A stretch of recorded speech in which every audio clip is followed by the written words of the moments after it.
Welcome. It's your man Got a Dots. We are back live. Trying out a new idea for the show tonight.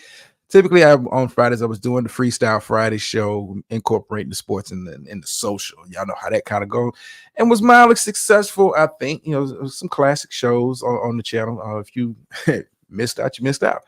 But tonight I wanted to kind of like switch it up and try like a different kind of a format.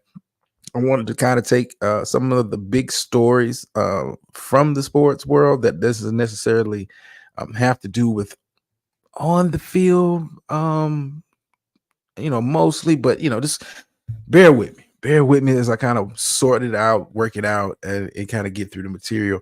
Tonight's show is really going to be focused on the recent injury from last night's game. If you watched Buffalo and Miami, if you didn't know, starting quarterback for the Miami Dolphins, Tua. I swear to God, I can't say his last name to save my life. Tua. Okay, we're just gonna say Tua.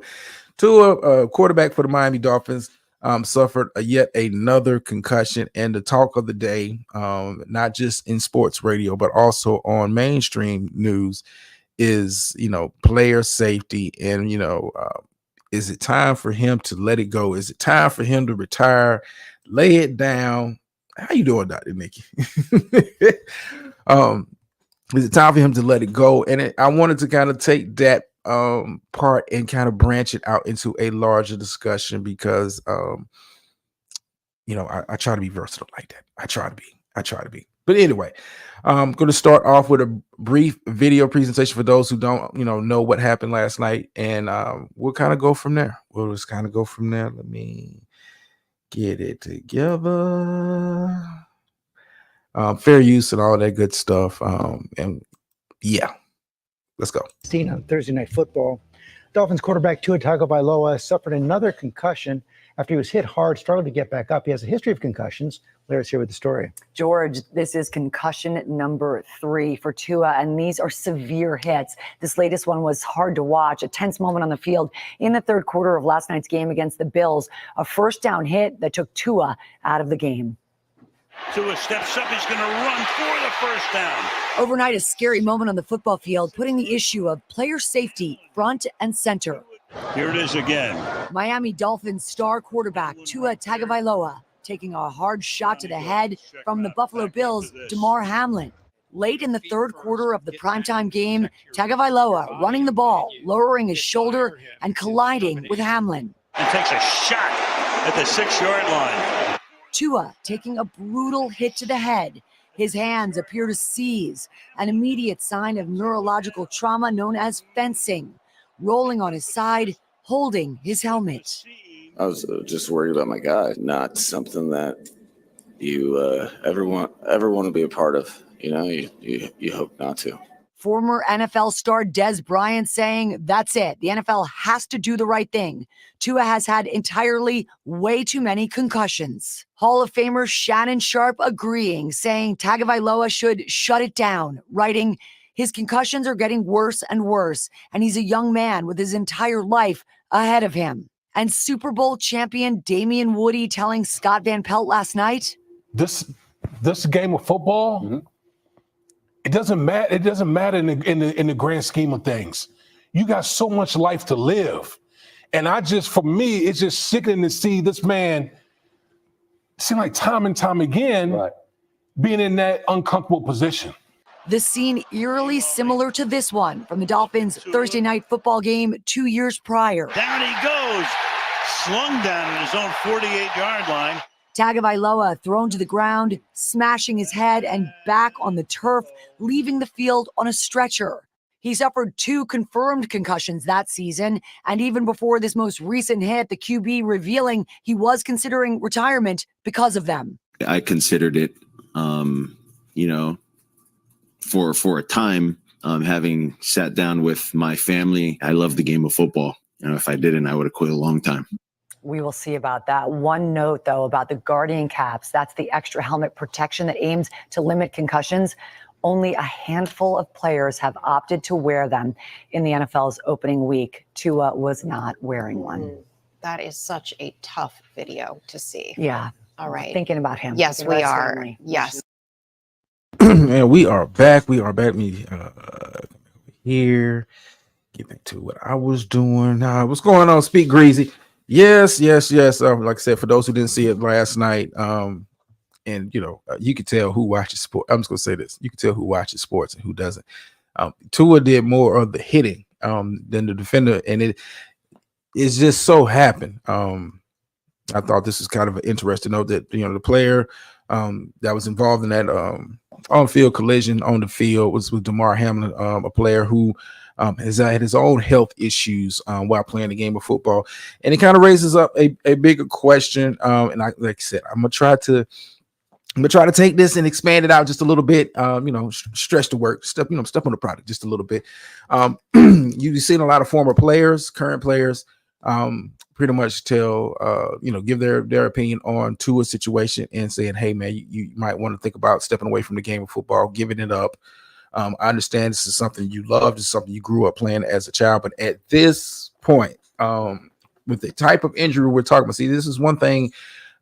It'd be different if we were talking about he tore his ACL for the third time, or tore his collarbone, or broke his shoulder, dislocated his shoulder, or something like that. Something you can repair, you can work on, you can get make stronger through rehab and different kind of exercises and that kind of stuff. We're talking about a concussion. Listen, your brain. Once you start having those issues, concussions and that kind of stuff, that's something that is a lingering issue, and you can't rehab it. It's no exercise to help protect your brain even more. You heard the announcers talking about the Guardian caps. I've seen a couple players with the Guardian caps. What it is pretty much like an extra, what you saw on the screen, which extra foam and stuff to help protect players from head injuries. And I would say this about the NFL. They have come a pretty long way. I think I'm pretty indifferent with this one. Well, Dr. Nick, it's gonna listen. It's gonna let me do my work. Let me do my work. Because Tua getting hurt is not major news. This is the third concussion he suffered since he's been in the NFL. But I wanted to bring this to the table tonight to kind of lead into a much larger discussion. So let me do a little work with it. I think you can take what happened to Tua and translate that into the everyday man's and woman's everyday life and decisions we have to make in regards to doing things and making choices and decisions about our lives that in the long run are healthy for us. Making decisions about we're talking about Tua, talking about an injury, should he retire, should he not? I mean, you can translate that into us as I guess regular people. I had to at one point in time walk away from a job because it wasn't healthy for me. And not because it was too physically overbearing. It's just, it became too much of too much mental stress dealing with the job and what came along with the job that, eventually I had to kind of walk away from that job. And Tua he's going to find himself in that kind of a situation as he's sitting at home with his family, trying to decide what his future looks like. Yes, you make a lot of money. Yes, you love the game of football. Yes, this is something you've done as a child, but in the long run, is it worth it? And that's a conversation and a decision that a lot of us face in our day-to-day lives. Is hey, is this something that is beneficial to me? Is this something that is beneficial to my family? Is this something that is beneficial to my community? Yeah, how the old folks say, all money ain't good money. And it's all money and good money. But like I said, I think Tua, needs to really sit down. If I'm my own personal opinion in regards to Tua and his situation, hold on. Okay, hold on. Let me get it together. All right. This ought to work. Welcome to the show. Hey. How you doing, Miss Lady? I am doing. How you doing? I'm doing okay. Still, my voice a little but that's coming from the tropics back to the good old United States and the smog and the pollution and stuff. So But other than that, I'm doing well. How have you been, man? It's been a minute. I know. And I've been kind of hating on you a little bit because I was sick the whole time you were gone. And I said, well, doggone it. I'm trying not to be a hater, but St. Thomas is probably one of my favorite places to go. I've probably been there maybe 7 or 8 times. So I know that little 13-mile stretch of island pretty well. So I was Beautiful. laughing as I caught the replay from last night's show. But look, enough of that. I really want to care. And it's like I care for the human condition, but it's one of the job hazards in playing, professional sports. And I think there was some research done maybe 10 years ago that said something about the longevity or the average life of a player, in the game of football is kind of Mhm. like maybe 6 years, an average of 6 years. So I'm not sure how long Tagla Valua or whatever his name is has been playing, but it's like after one concussion, yeah, that's a wake up call that I need to do something. Second concussion, maybe I should try the extra gear that they've made to kind of soften the blows that I might take. But Mhm. come on, man. Well, I mean, I listen. I get you. You're not overly concerned. Hey, it's football. Guys get hurt all the time, and I get that. But I wanted to use to a story, because here we have a young man, and I wanted to kind of translate that to the everyday person because we come across decisions and choices where we got to really take stock of, hey, is this something beneficial for me? Like some of us have been in jobs and been in relationships where we've kind of hit our heads. Absolutely. We've had our own concussions, and I think he's at a point in his life with this, and I can relate to it because I had to walk away from a job because hey, it was too much mentally for me. It's like, you know what, this is not healthy. This is not something that I need to be having on my plate, on my platter. It's not for me, and we all have those decisions to make in life. And that's why I said I wanted to use his story. I know a lot of people will be like, hey, it's the injury.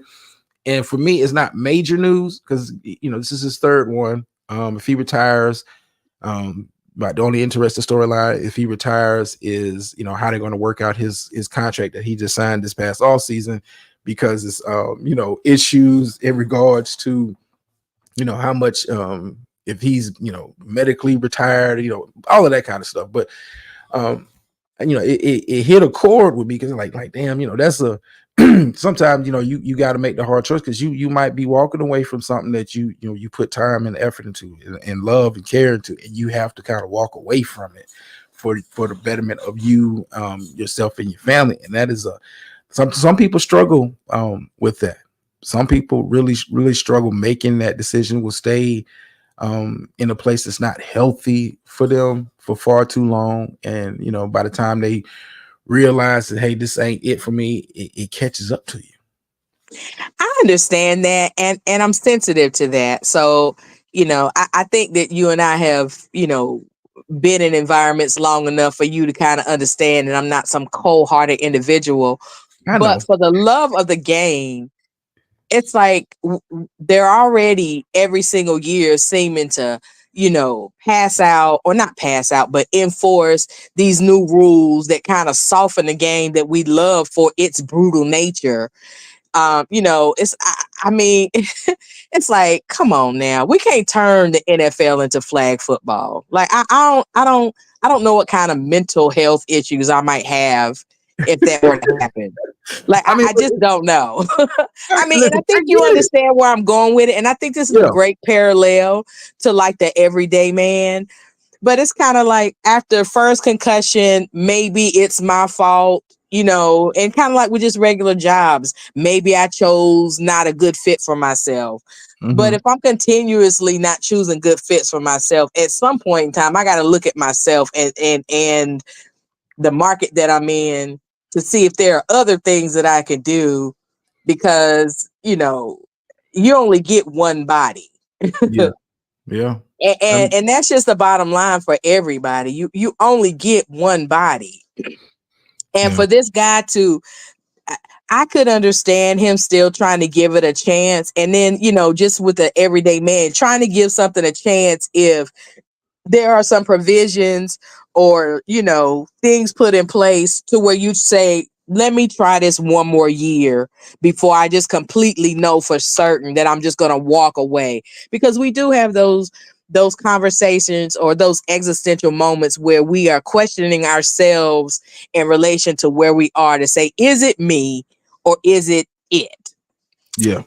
And I didn't see him dressed or taking, those extra precautions to make sure that whatever tools are put in place. And for the everyday man, it might be HR, it might be, the federal laws with regard to workplace, or whatever, are you taking advantage of those things? And I can't say that he's done that.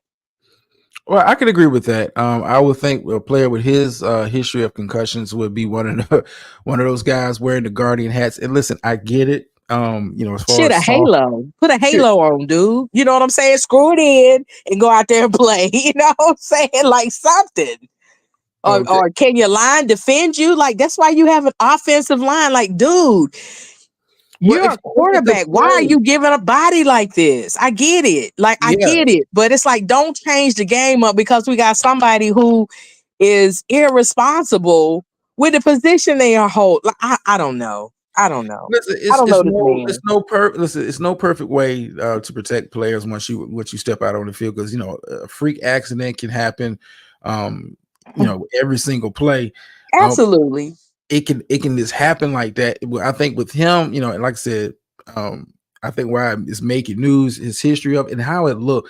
That was, for most players, that's a routine play. Yeah, you put your head down, try to get the extra yard. But with a guy like him, he hit the defender more than the defender hit him. Like, exactly. And that's another reason why it's like when you look at it and you analyze it for what it is, and even just as a one-off thing, it's like, come on, dude.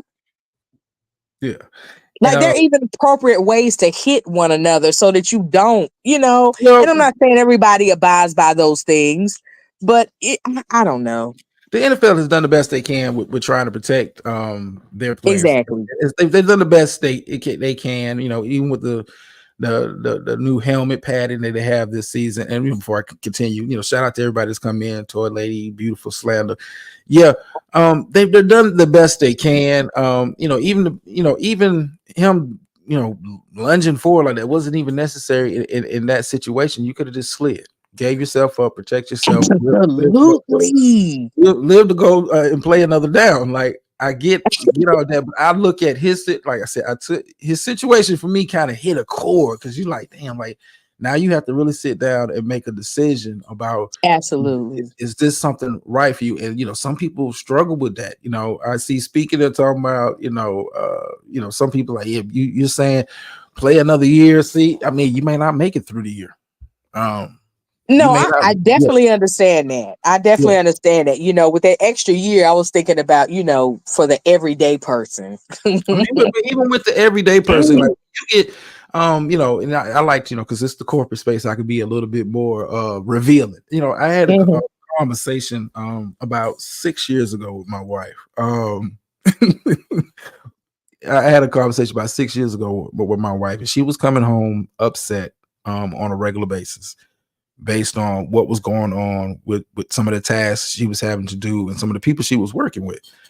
And, she's like, I like my job, but, X, Y, Z, but, I'm having to see you come home unhappy. And I had to sit down and have the kind of like the tool conversation with her. Like, look, this is not healthy for you. I understand that you like it.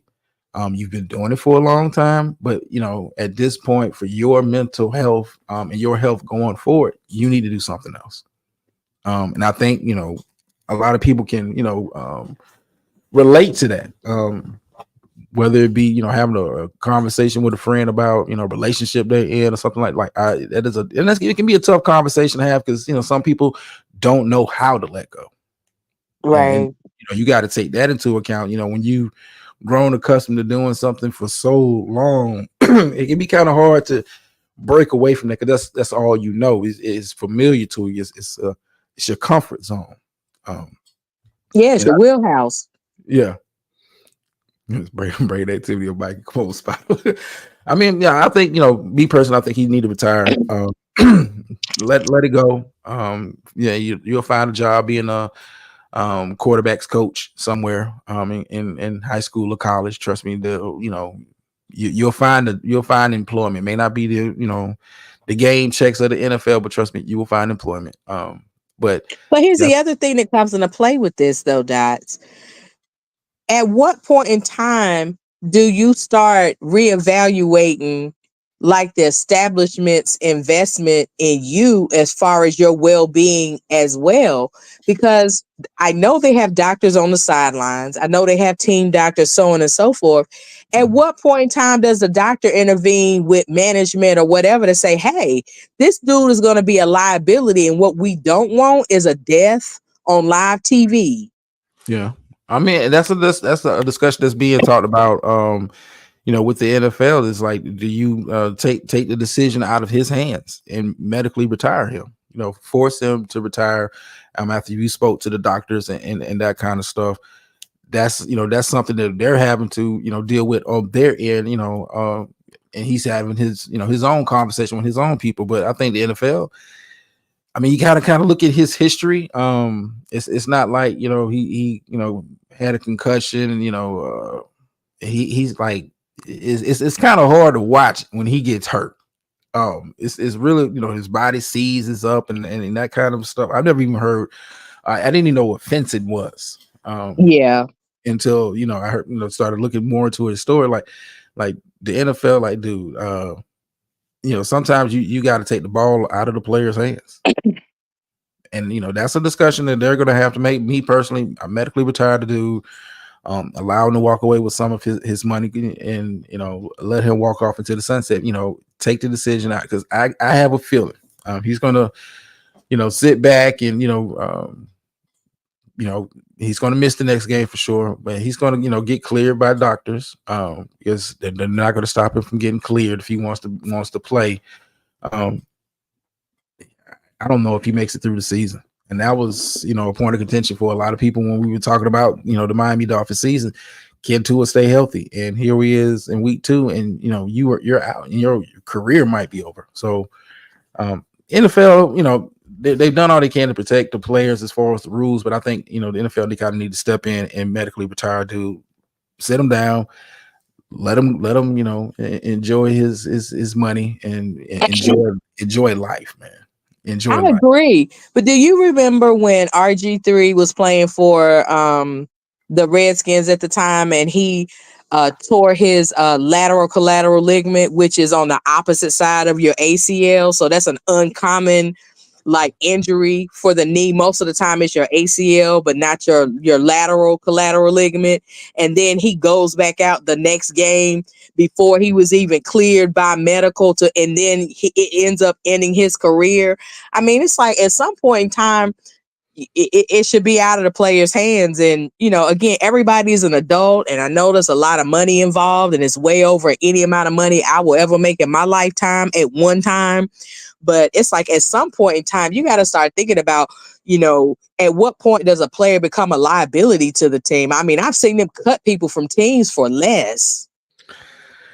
I mean, you got to look at it. I look at it as a case by case basis. If this was a guy that wasn't starting, he wasn't your starting quarterback. You didn't have aspirations for your team like that. If this guy was like a 52nd player on the roster, he'd be gone. He'd be gone. He'd be working at the fast food supermarket or something by now. I mean, it's a hard place for even a team, because if you're 52nd on the roster and getting hurt, I know you're being facetious, but damn, why are you on the field? Well, I mean, but it's like a special teams player special teams players get hurt, have concussions, get knocked out. Guess what? You don't hear about it. It don't make the news. It just makes the news because who he is and what his history is of getting hurt with that particular injury. I think it's some legal stuff in there, and when we're talking about players getting cleared or not cleared by the team doctors and that kind of stuff when we're talking about athletes, because sometimes you can be cleared by the team doctors, or and you'll run into a situation like what Kawhi had with San Antonio Spurs. Like, I know what your doctor said, but my doctor said I ain't ready. Right. You see how that kind of goes. Eventually, he had to leave that organization. I mean, the guy he clears, he passes concussion protocol. I mean, they have a system in place to kind of clear him. And if he clears, I mean, unless you medically retire the dude, like force him into retirement, because he'll clear concussion protocol in a couple of weeks. I don't think the testing is that strenuous. It should be in his case, but hey, this is the NFL. They're still still learning about the CTE and head injuries and all of that. Absolutely. I was just getting ready to mention that. Like, if he doesn't have CTE when he passes on, since they say they can only diagnose it post-mortem, then I like, they would have to give me some other explanation for what CTE is. Well, and here's another thing. I was like listening to the talking heads today. I was listening to Bart Scott, former linebacker for the Baltimore Ravens, and he talked about, when he retired, he didn't retire because he couldn't recover from, I want to say he had like a foot injury when he retired. He said he healed from that. What was bothering him while he was, rehabbing and stuff, he was starting to see, blank spaces and stars, from some of the head injuries that don't go reported. Right. It's I mean, you got to sit and that's a hard thing to like, hey, I can't do this, man. But some people they can't make that decision for themselves, and sometimes you got to force it upon them. But I mean, that is a conversation piece, just for the regular everyday man. Like, eventually you got to learn to what's healthy for you and what's not healthy for you. Hey, you may be someone that likes to drink, but eventually it catches up with you, and you gotta start taking care of yourself. And that's the goal in life. Be healthy, be happy. But here's the other concern I have with him being prone to concussions. If that's a thing, why wasn't he required to wear the extra safety, precaution measures that they have, or whatever that piece is that you see sticking out of the back of their shoulder pads around the neck? Well, the headpiece that they're some of these players are wearing, it's been the NFL it gave them the option. But he shouldn't have an option if you've already had 2 concussions and clearly you don't know how to stay in the pocket as a quarterback, and you don't know how to slide. You don't know how to do any of the things that you're supposed to do to prevent this, if it's preventable. And of course, I'm being facetious at this point, although it's serious. It's like, come on, dude. Yeah, listen, I'm with you. He should have been first in line to grab one of them special. I know helmets. we should have had a custom one just for him. It should be named after him. And then you run into that problem with the NFLPA. Like, why is he forced to do it and everybody else? I mean, you know how that kind of works when you talk about unions and stuff like that. I would think he would have been first in line to get one, but obviously not. Like I said, I've seen a couple players wear them during game. I mean, it's not it's not that big of an eyesore. I get it for your protection and all of that, but at this point, if we're all about player safety, if this is the NFL I'm talking about, if we're all about player safety, hey, make everybody wear it.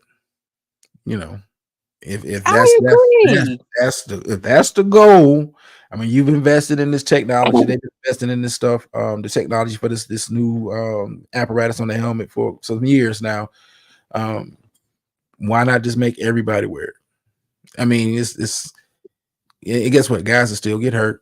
Some guy will get blindsided, and it's built to absorb a lot of the impact, but at the same time, it's no guarantee. But I mean, at this point, make everybody wear it if you're gonna have it out there and institute it as part of option for equipment. Make everybody wear it.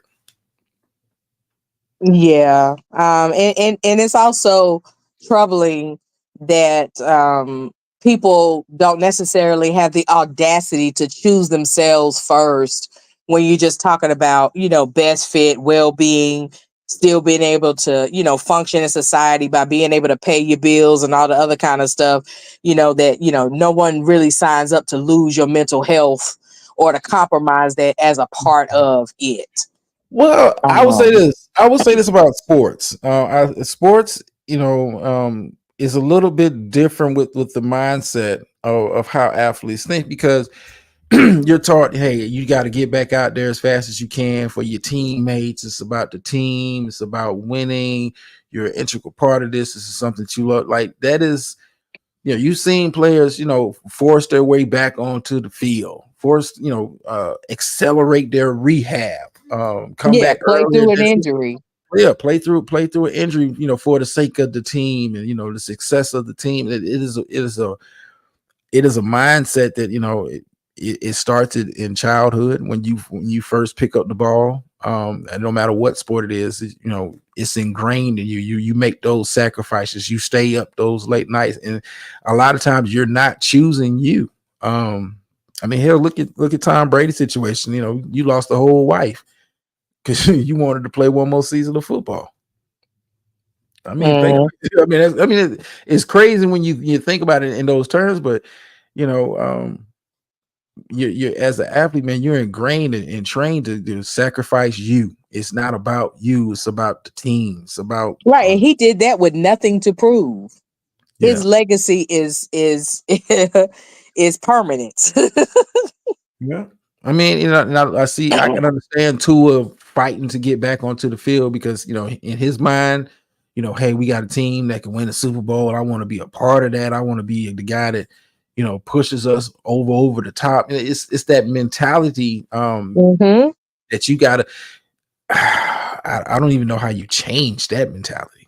Because that's so ingrained. But you see that with people in regular life, like the people that don't want to take vacation, that don't want to take leave, that I'll work overtime because it's for the sake of the job, and not knowing that the job don't give a damn about you, or you'll save up all of that time, realizing that only a certain percentage of that time can actually carry over to the next year. So you're in essence giving them money to keep you working. Like, it's crazy. Bingo. Or being in a relationship that ain't going nowhere.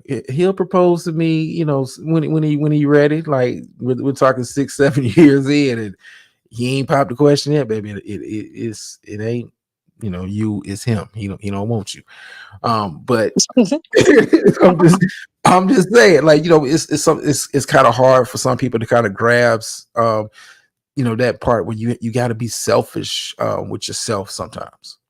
Selfish with your well-being, selfish about what's good for you and yours. Like, hey, I get you may find this, it may be helpful for you, but this doesn't help me, and I have to choose me. And that, for an athlete, a professional athlete, or a person that has put so much time and effort to even reach that level, I don't care if you're starting or not, you put the time and effort to reach that level, the countless hours watching film, weight room, all of that kind of stuff, to be, now I got to choose me over them. And that's not ingrained in you. That is such a difficult thing to process for a professional athlete. Well, I had something else that I wanted to bring to your attention, because it's something that you and I, as well as, just in this space, talked about probably, last football season when we were talking about the coaches. And then at the end of the season, when you were so upset, what's the name of your guy that you was upset he didn't get a head coaching position from Washington? Eric Bieniemy. Yeah. I was 38 hot. Yes, you were. I think you mentioned his name every show. And I was like, oh my God, I wish this man could hear how much of an advocate you are for him and him getting a head coaching position. But last Friday on, I think it was CBS, I was hopeful by seeing, what Tampa Bay is doing by actually doing something that you and I kind of suggested about holding these camps to recruit coaches and to prepare them for coaching on the NFL level. And I didn't realize that Tampa Bay is kind of like at the forefront of a lot of things, like with the female coaches they have on staff, being the first team to do that, them hiring the most Black head coaches, and now this initiative that they're doing. I'm hoping that the rest of the teams will pick up, on this as well, and we can kind of get a lot more people in the pipeline, because I thought that, when you start, seeing things and you putting it down to the numbers, because I don't watch college football like that, I didn't realize that. I mean, I did, but I wasn't mindful of it.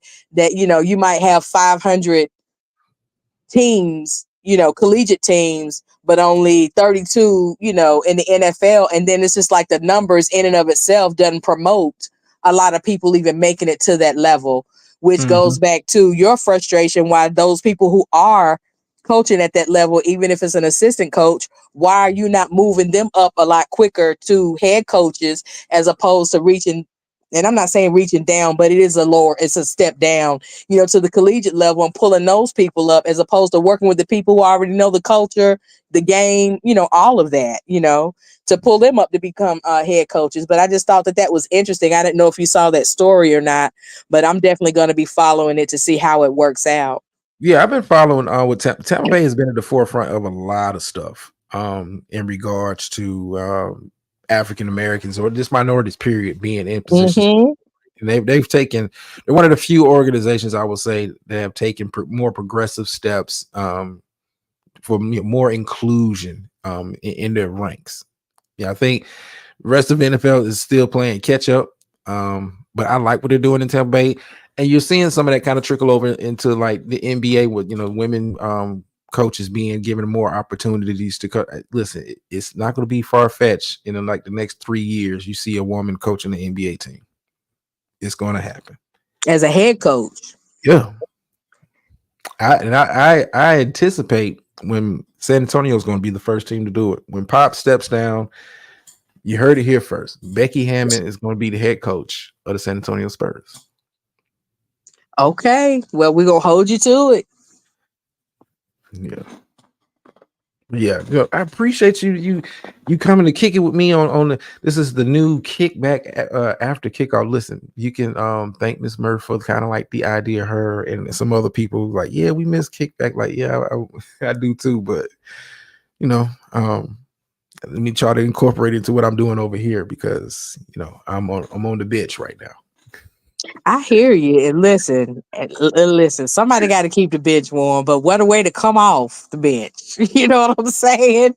With a whole new, refreshed way of looking at things, and, still being the first to do things. So you still hold that record. I try to be original. I try to be, You're cutting edge, avant-garde. I try to put some. If nothing else about me, I always try to put a little bit of effort into what I'm doing. I don't want to just get up here like, yeah. And like, no, I try to put some thought and effort into it. Some, even with tonight's show, I was like, I'm going to kind of put this together. How's it going to translate? Because, I know my audience, they ain't going to give a damn about Tua getting hurt. It's like, yeah, people get hurt every day, B. But let me see if I can kind of twist it up a little bit and kind of bring a little off the field social into it. So I try, man. I try. Well, no, you do more than try, because try means to fail with honor. You do it, you execute it. So I appreciate that. And as always, thanks for having me up. I definitely appreciate this space, and I don't share it out for a very specific reason. Yeah, and for everybody that participates and come watch the show, listen, I really appreciate that, because I don't. Yeah, the corporate space is the corporate space, and I appreciate you guys respecting the space that not just myself, but I say we created over here for sports fans over here, and I can appreciate that, because I know some people are mad because they don't know what's going on over here. What's be talk like? No.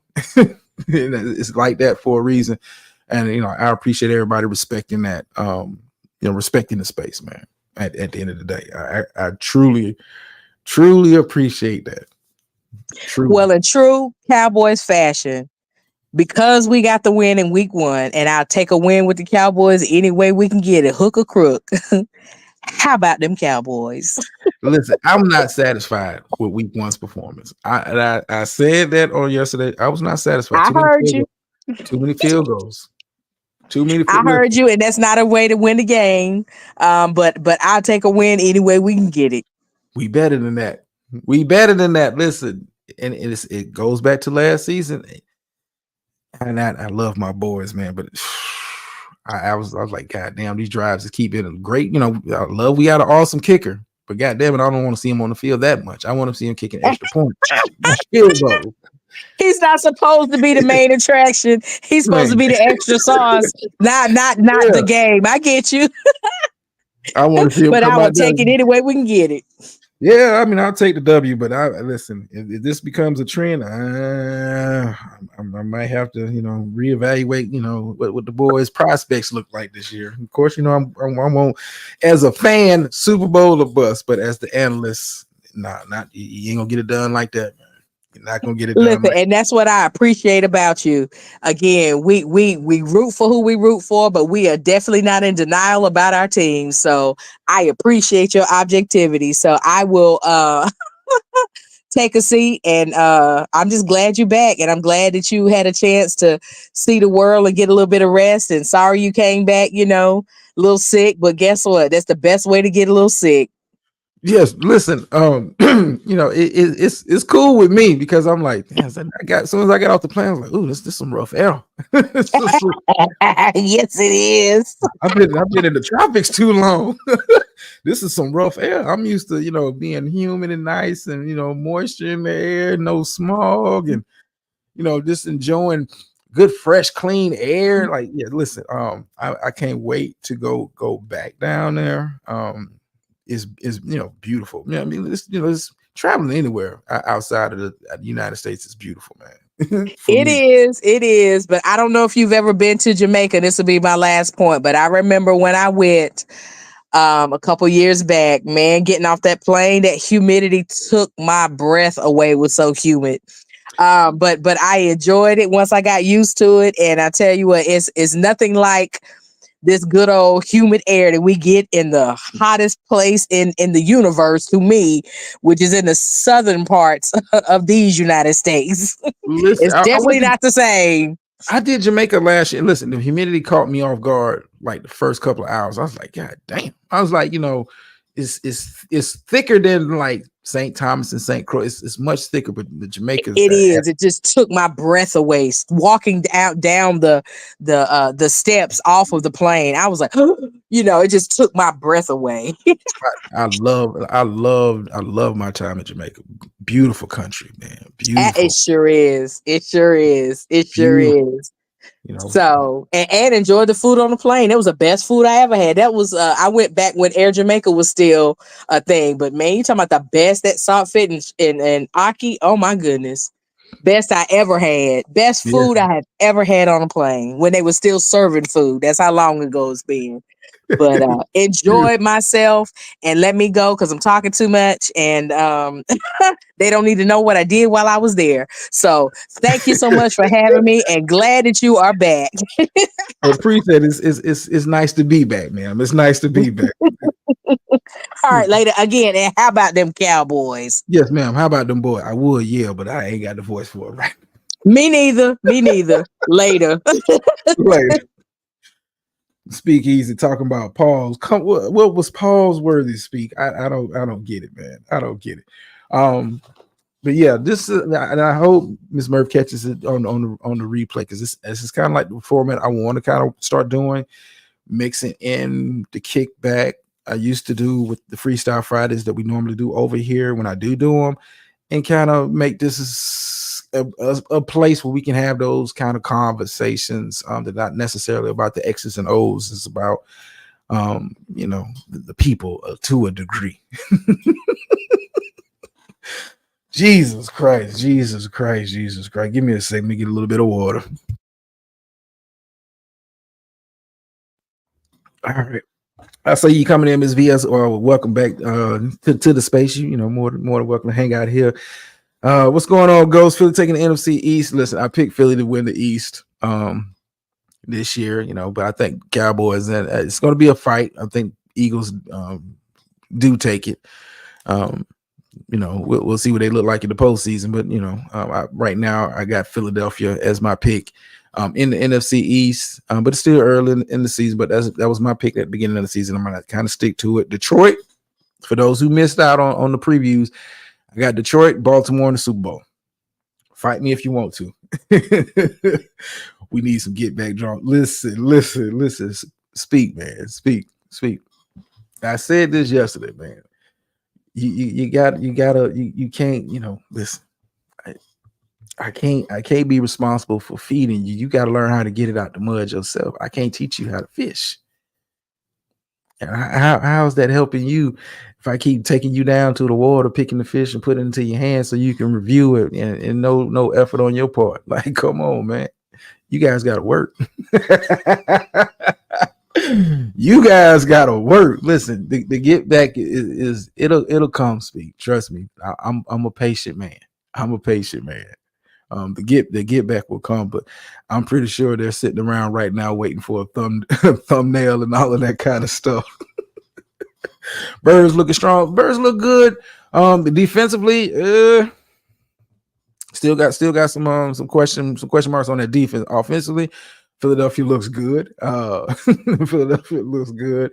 But I don't listen. Y'all know I don't get too hyped about where a team is playing at right now. Wait till we get to about week 5, around week 6, and you kind of get a real good read on what a team is doing, where they're trending at. You get an occasional surprise, but for the most part, by week 6, you are what you are. You either your flaws will be exposed at some point or another. All you Philly fans out there, remember I was telling you last year, something wrong with your team. All you kept saying was we winning. That phrase. we winning. And I kept telling you something wrong. Listen, about week 5 or 6, you're gonna have a real good read on where everybody is at. I'm looking forward. It's a lot of good games. If you missed the preview from last night, make sure you go check that out. But it's some good games to be taken in. And of course, college football tomorrow. Of course, we'll be also over now to sector show with the homie. We got a lot to kind of break down. The spot called the Short Bus. Yeah, I don't even calling them Short Bus good guys. That's even. I mean, I just call them Short Bus. I don't know what to call it. I don't know what to call it. Like, I can't be. Listen, I can't be responsible for how some of y'all are eating, man. You got to learn how to go and create it for yourself. I mean, what you want me to do? Listen, it's 12 minutes to my old start time. Listen, and they're sitting around salivating, waiting.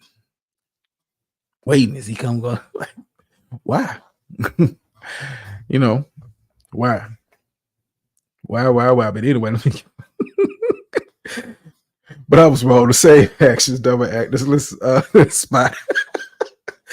This spot. Listen, I'm not sub. I'm not watching. I don't really know, other than when people like share it on their wall. The few people that I do still, keep track of. Other than that, I'm good. I'm good. You got to pay me.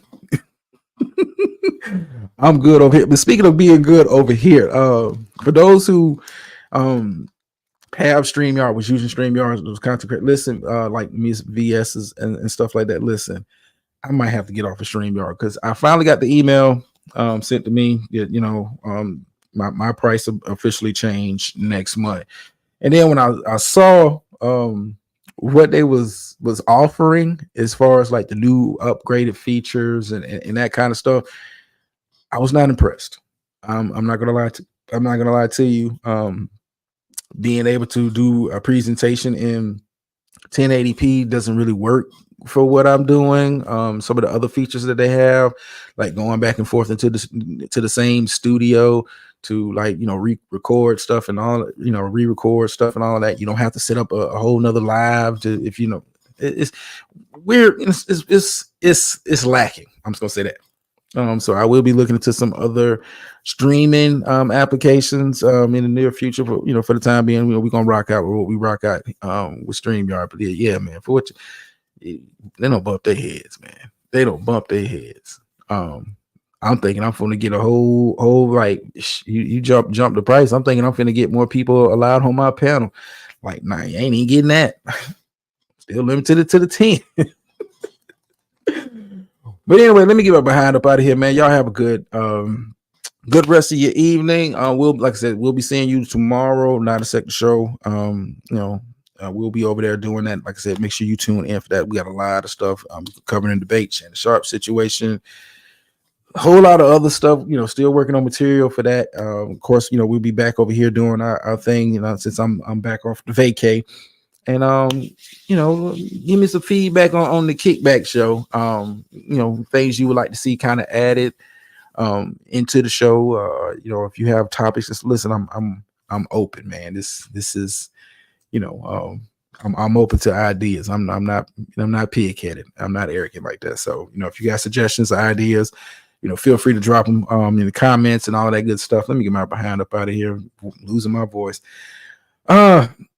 And as always, y'all know, sometimes you win, sometimes you lose, but every time you learn. And I'm out.